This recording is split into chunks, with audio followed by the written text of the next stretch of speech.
Hi everybody, it's Levy coming to you from Portland, Oregon, bringing you a dash of Eve. This dash of Eve is very authentic, and I'm sharing something that's very personal with all of you. Okay, it's about overcoming fears.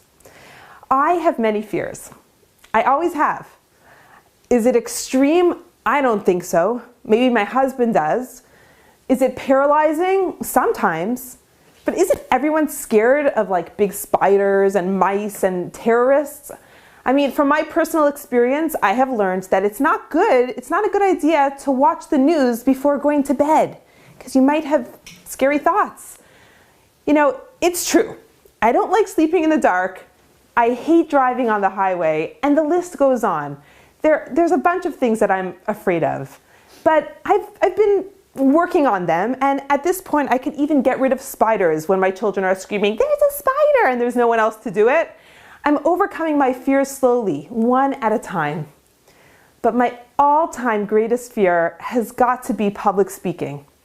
I once heard a joke from Lori Palatnik. She said that most people would prefer to be the one in the casket than be the one giving the eulogy. Public speaking is one of the greatest fears that people have out there. I would like to share my personal story with you. When I was 18 years old, I met a very special woman by the name of Shuli Cohen.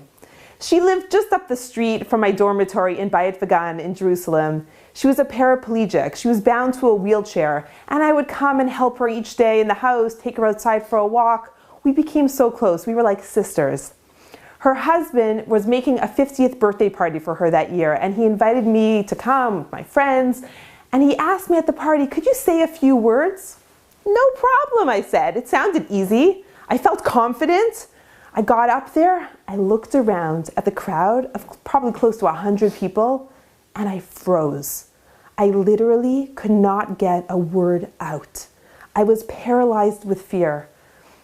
I really have no recollection of what happened up there at the podium. I don't know what I mumbled and how I got through the situation. I must have blocked it out. But I just remember the awful feeling afterwards. I felt so humiliated. I felt like such a loser. I told myself right then and there that I would never speak in public again. It's just not my strength. We all have strengths. Anyways, years passed. So many opportunities came up, and I just kept shying away from them.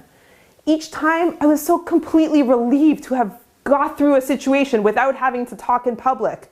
Even something as simple as like being at a Shabbat dinner and everyone going around and saying their name and what their favorite ice cream flavor is, kind of like what we do to our guests now. When the circle was going around and my turn was coming up, my palms were sweating and I was so nervous. The littlest thing, I just couldn't do it. Then one day, I must have been like 25 or 26 years old, I got a call from my friend Razy Nussbaum in Jerusalem. We were both working in the same seminary at the time. It was a small post-high school seminary program. Razy was working in the office and I was doing extracurricular activities for the girls.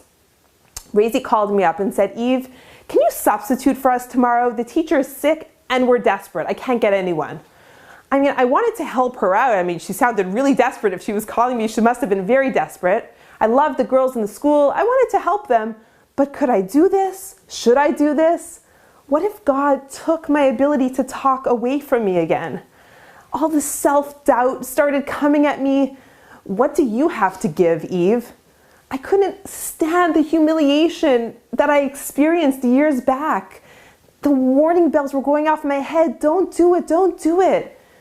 But for some reason, I pushed myself out of my comfort zone and I said, "Okay, Razy, I'm gonna give it a try." That night, I did not sleep. I stayed up preparing a class for this group of girls. I was so excited about the material that I wanted to give them. I was full of passion and just putting it onto paper, and it was very exciting, but at the same time, I was so scared. Morning came and my husband found me still sitting at the dining room table. I was a nervous wreck. I practically cried to him. I begged him, "Gadi, please don't go to yeshiva. Please, can you teach this class for me? You're such a good teacher. I can't do this." I was like, "Gadi, why did I do this to myself? Why would I put myself in such a situation?" He tried to calm me down. it didn't help. And off I went with my hands trembling to give my first class. The class went well. I mean, they didn't throw tomatoes at me at least. I don't know how well it went, but I went home feeling like I had overcome something huge. The feeling I felt of being able to contribute something meaningful to the world was one of the best feelings I have ever had the privilege of experiencing in my life. And the rest is history. Now, did the fear go away? Heck no. Even now, years later, I get so nervous before giving every class. I still ask my husband each time, why do I do this to myself? I can do so many other things. I'm a talented person, but speaking in public, it feels like torture to me.